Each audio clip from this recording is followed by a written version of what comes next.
Kente-Cloth is a hand-woven cloth from West Africa, from Ghana to be specific. And this contains a lot of story, history and proverbs. It's a visual language coded deep inside the cloth. So feel inspired by this conversation and welcome our first guest, REEZ.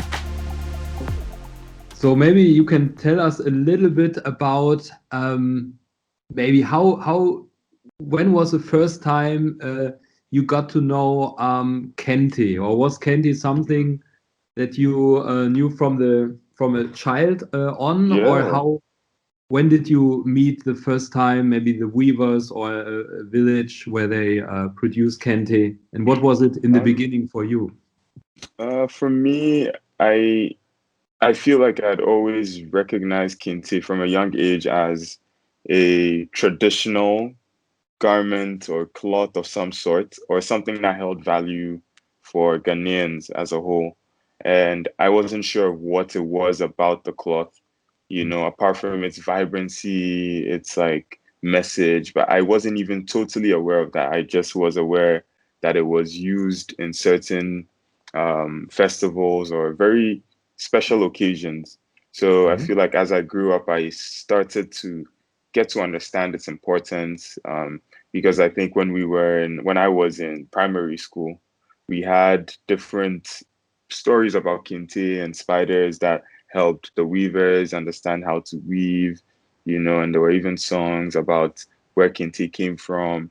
So I started understanding its relevance. We spoke about Bonre, where kente supposedly originated from or started, essentially.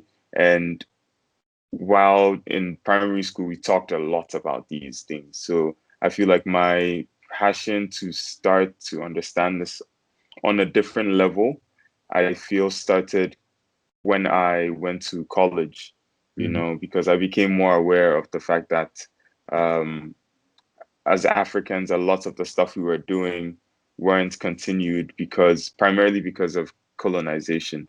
So we left behind or have left behind a lot of things that we were doing or had been doing before colonization. And I just wanted to understand where certain things could go. So I feel like during my time in college, Kente was one of the things I was looking into, or traditional African textiles as a whole. Some of those things were things I was very interested in. And then now just working on my master's, I've just decided to take a very closer look, at what this cloth really means, just even looking at one aspect of it, through rhythm. But then I feel like I've been more in tune with what it has come to represent over the years, just by taking small steps into what it has been over the years as well, just looking at what it's been doing. It's really, really interesting that for you and I think for many people, including myself, it starts with a positive feeling and aspect. So you just see let's say the patterns, the shapes, the colors, but you see it in a context that's very powerful, that's inviting you, that's strengthening you, and you don't understand it basically on a, let's say, intellectual level, but you can understand that it's valuable and there's some deeper meaning behind. So after you grew up, you started to decode it. For me, it was a bit similar with the old stories. I mean, you mentioned, for example, maybe the Anansi stories and connection of stories about spiders, teaching weavers how to weave and things like this. For me, it was, for example, the Komfonochi stories and the golden stool and the forming of the Asante kingdom. And that was also something that I heard about as a child. And I knew, okay, I was born, for example, in the Komfonochi hospital, but I didn't know more about this. And over time, I started to research it and decode it and let's say, transfer this into my arts. So you talked about sound. So basically, for everybody who doesn't know that, your work is actually about rhythm, the rhythm of Kente. So let's say, how the rhythm of sound and movement, how it is manifested within a let's say the cloth. patterns, the Kente Yeah, patterns, and probably vice versa, how patterns are also reflected in rhythm, and this is also connected to technical aspects like coding. yeah. Can you tell us a bit maybe about how what sounds means to you? Did you work in the field of music before, or as an Yeah. artist in the scape of sound design or Sound. something, or did you discover this during your research about Kente? I feel like for me, I've always been trying to see how I could seamlessly connect visual design or visual work with sound, so something that's not immediately as visual, trying to see how we could seamlessly connect it with stuff that are immediately very visual. So that's something that I've been always wanting to do because I I love to DJ and I also love to produce music. So that's something that's very tied into how I also perceive things. Like I see things also in the form of sound. Mm. Sometimes like rhythm creates visuals for me. But then I was always trying to see how I could also visualize that aspect of things. Because to me, there's a visual, but then how could I also manifest this to see how I could look at it from the other way as well. So how could this visual thing also create sound? And I think that's what I've been doing with this project specifically, where I'm trying to see how the sounds or the rhythms of the weaving process of kente, how Mm. that could be used to create new forms of the cloth. So that's something I'm really exploring right now, how to see how to visualize sound, Yeah, and yeah, how patterns also visually create some type of rhythm, so I'm trying to see how I could also reverse engineer that process as well to see how the visuals could also create some type of sound. But yeah, then for the most part, I feel like with this project, I've sampled a whole lot of sounds from the loom, and that's what I've been using in tandem with coding or programming. I've been working primarily in the processing environment, so a lot of JavaScript stuff. But then the framework right now I'm just like exploring the most is like processing, mm, and I'm just trying to see how like something like that could also help determine what the future of this very analog thing could also look like with the through the lens of like a computer, yeah, so I'm still working very much with the weavers because I don't also want it to be something that just comes to replace what these people are doing, because that's what even inspired this whole process in the first place. yeah. Yeah. Yeah, that is, I think that's always the biggest challenge probably. And I mean, this challenge can only be win with or will be won with a sensitivity and Yeah. probably a respect for the culture. So you cannot, in advance, you cannot say exactly how to solve this. But I Yeah. think if you approach the weavers on a human to human level, and you take their experience within your project. Mhm. Yeah, it's a journey with an unknown end. Yeah, for real. I mean, even like just this whole journey has made me also perceive this cloth very differently. Like it's almost very much like it has elements of everything in there. There's sound present in this cloth. There's accommodation and warmth present in this cloth. There's love present. There's communication, through the motifs on the cloth.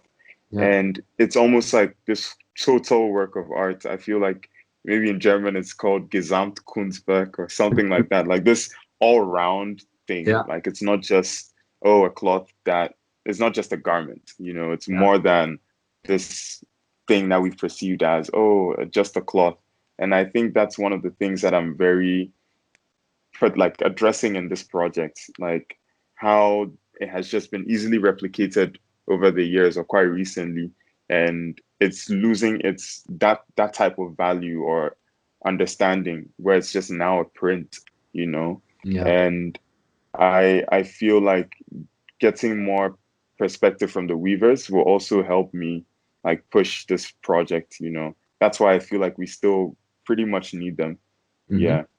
Yeah. Yeah, it's really interesting to see how is it all connected and goes into a very social, also political level. Yeah. If you watch it closely and let's say holistic, Holistically.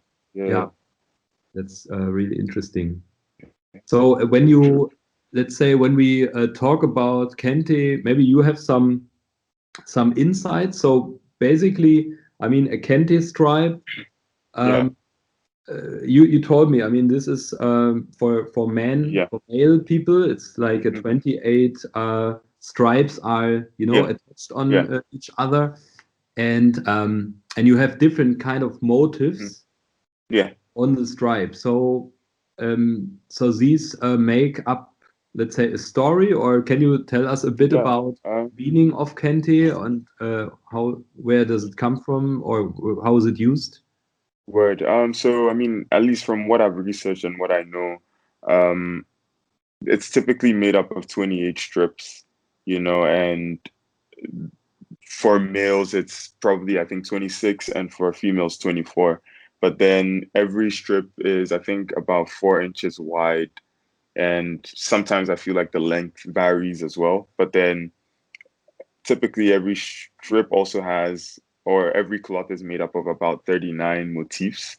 And I'm I feel like now, in terms of how people come up with motifs, it's changed over the years because kente was typically made for the royal family, or even specifically, I think, from what I've read in certain places, for just the king, you know. And over time, this type of tradition changed, you know, because more and more people demanded some of these amazing designs Yeah. for themselves as well. And it was still pretty much limited to the rich, I guess. But then over time, this changed because it became a symbol of community as well. Like, this is something we all wanted to wear, this is something we all wanted.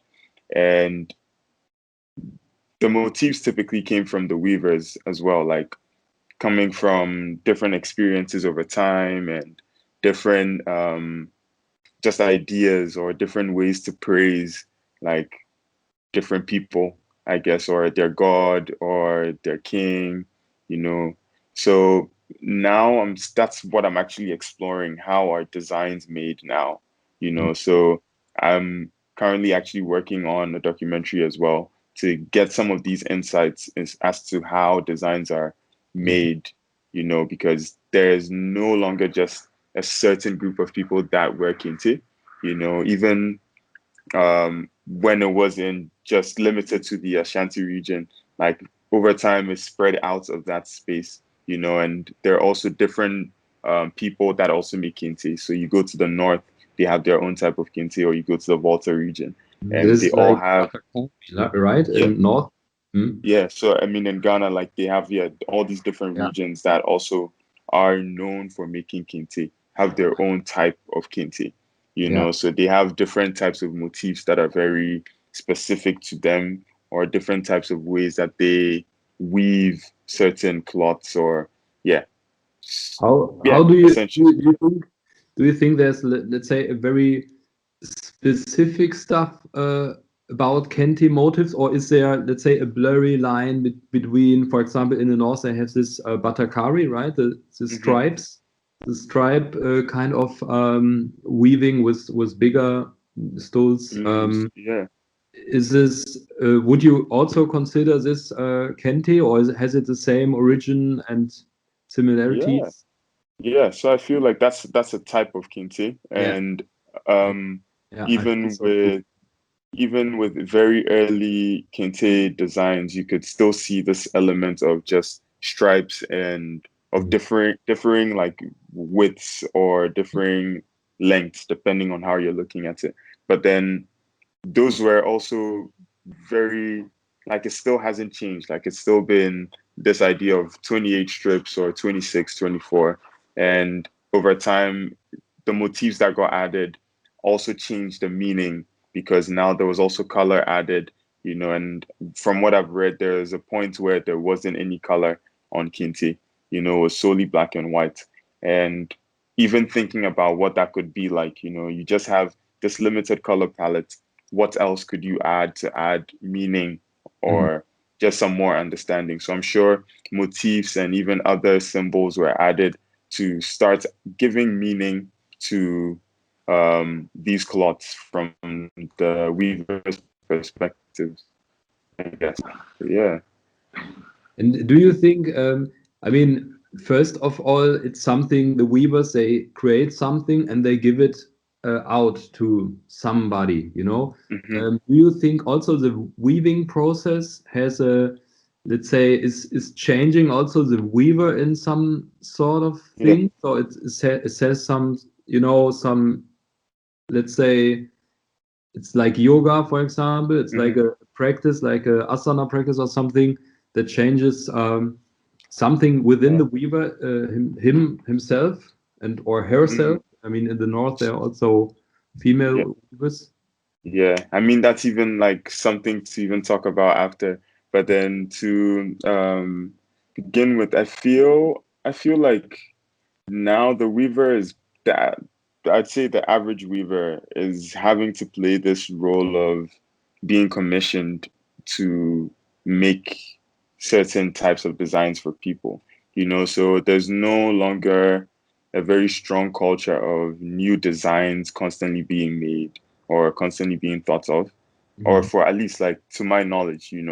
And I think that is like, again, one thing I really want to understand, how are these designs coming about? Because people just commission certain kente designs that they had seen in the past, and that's even another thing, because all these different cloths have different names. So over time, someone could just refer you to a cloth that they had seen and be like, "Hey, I want that specific type of design. Could you weave that for me?" So I feel like, yeah, now it's just becoming a role of like a commissioner and uh, a service, So you just like, this is what I want. Could you please work on this for me? And I don't know how that's also affecting how weavers relate to the cloth Mhm. or the craft. Maybe now Yeah. it's become a job. So that's something I'm looking to explore as well. Like, where is the line, between this thing that's like a service for people now and the craft or artistic side of it, where people are actively coming up with names and stories, and yeah, like based on their personal circumstances and other things as well, you Yeah. know Interesting. yeah. Yeah, it's interesting because when you look at the king's perspective, there are Mm, always, let's say, people, they have, let's say, they talk through proverbs yeah. about things and give the king maybe recommendations, or the royal family in general. And the Kente it has some similar aspects. So Yeah. there's some sort of knowledge in terms of events Yeah.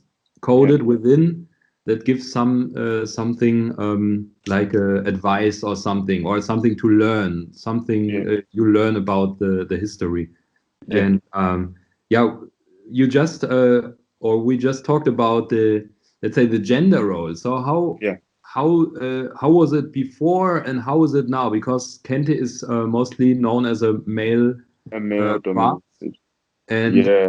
how is it today? And what, I mean, I met a really brilliant weaver lady in Kumasi, for example, in the cultural center.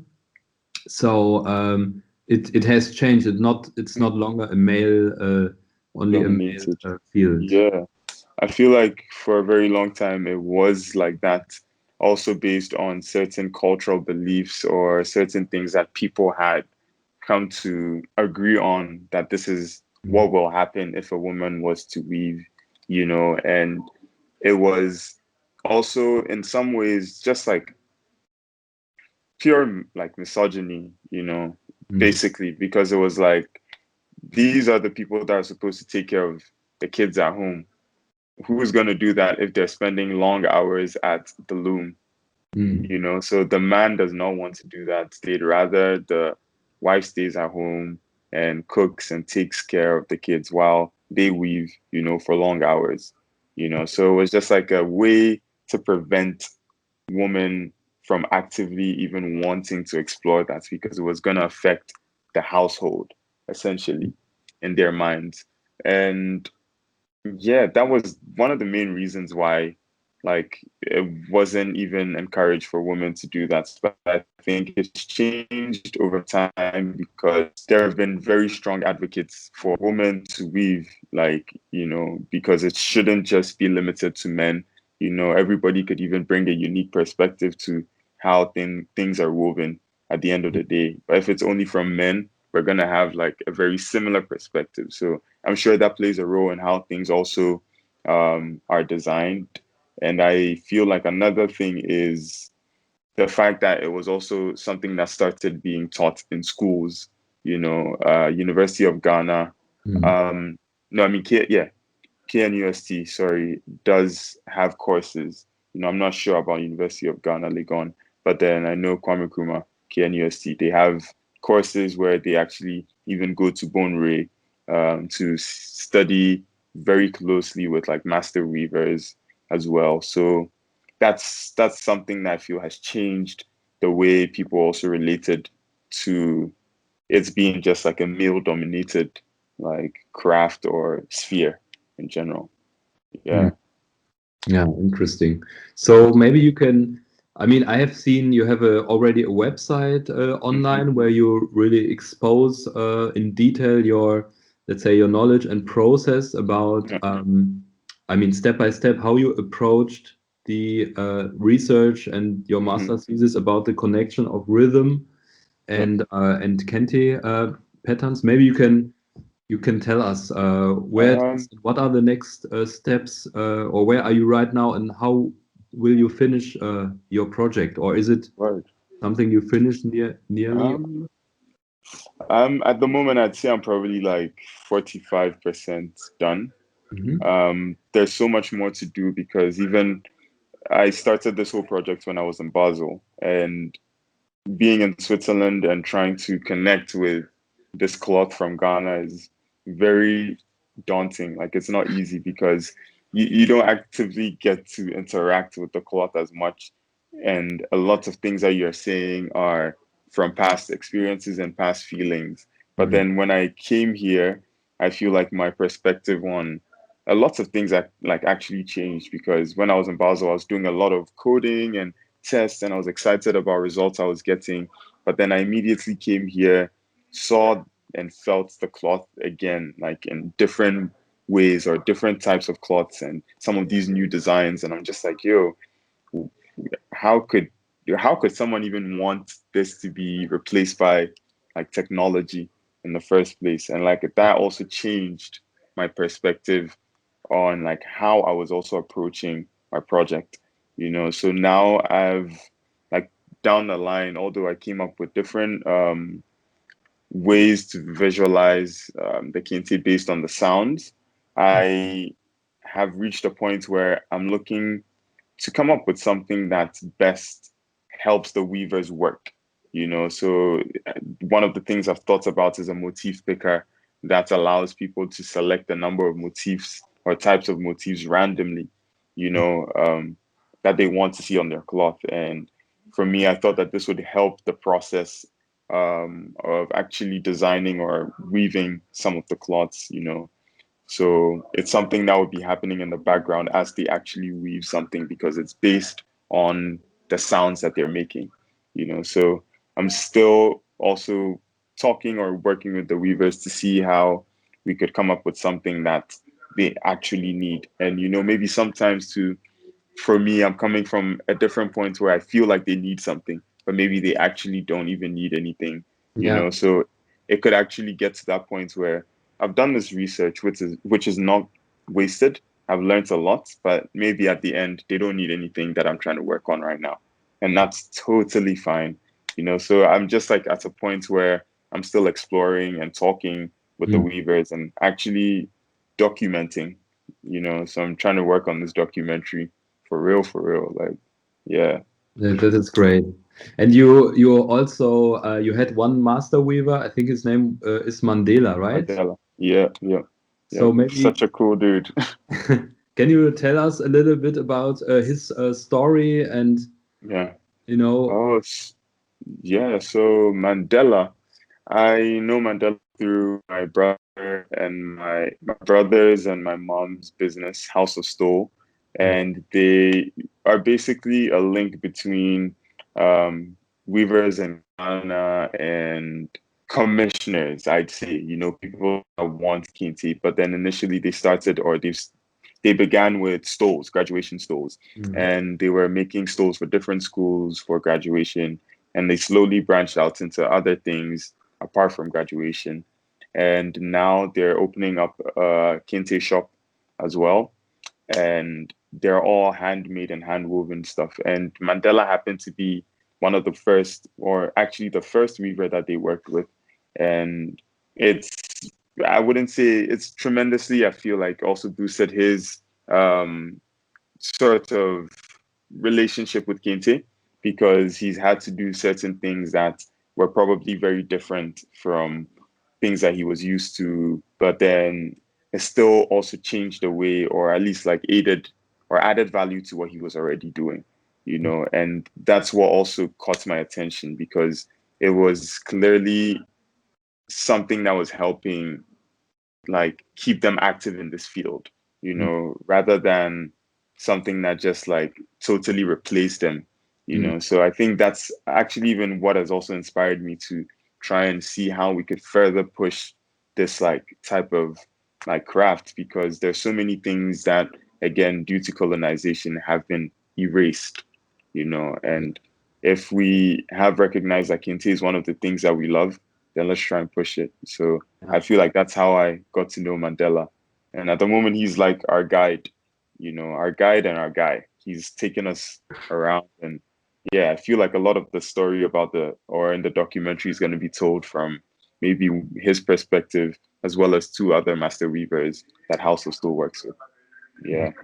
Great. Yeah, I'm really curious about the documentary. I know it will take some time from now, and you are done when you are done. So there's no specific time on that, but I know it will be good, and I'm very, very happy to know you, because I'm Yeah. also a guy who's into technology, but also into traditional cultural, let's say, visuals and symbolism and things like this. So it's good to see more, more people who are into this, and I think we can really create something with an Yeah. engagement of many people. And I also think that even when things start very personal, very you take your time, you sit and you research and you go around, there will also be the time when many other people will come together, and there's some sort of, let's say, coming together and celebration, and especially with music and visuals connected.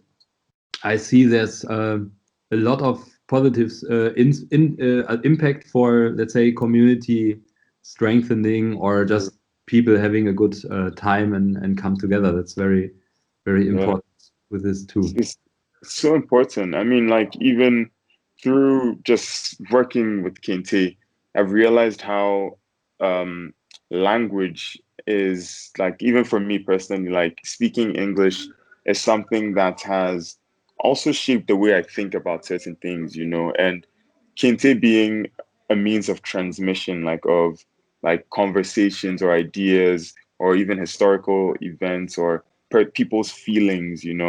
It's to me also a means of like communication, like it's language, in the form of like a cloth. And it's just like causing me to think about how like our local languages are also not being like heralded here as much. No, maybe not even just in like Ghana, but then all over Africa, where it's like people are forcing us to either speak English or French. It's totally going to affect how Kente is perceived, because a lot of these things, like you were saying, like proverbs and all these events, they're not things that the weavers are saying in English. It's all in stuff like tree or Ewe or Hausa or any of these languages, you know.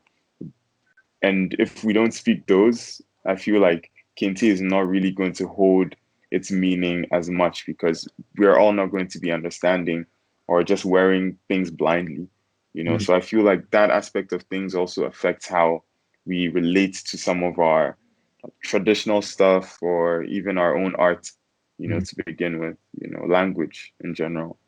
But Yeah, yeah, I think especially because, for example, Tree and other languages are tonal languages, mhm, so it's very important. The rhythm and the sound is very as important. well. Sometimes you have exaggerations about, Yeah. let's say, repeating, some part Mhm. of the sentence or of the word, and it's very interesting how it's Yeah. connected. True. True. So maybe Yeah, Kente man. could be maybe a common language for at least You never couple of know. countries or the whole continent, you know. Word. Yeah. Oh Yeah, man.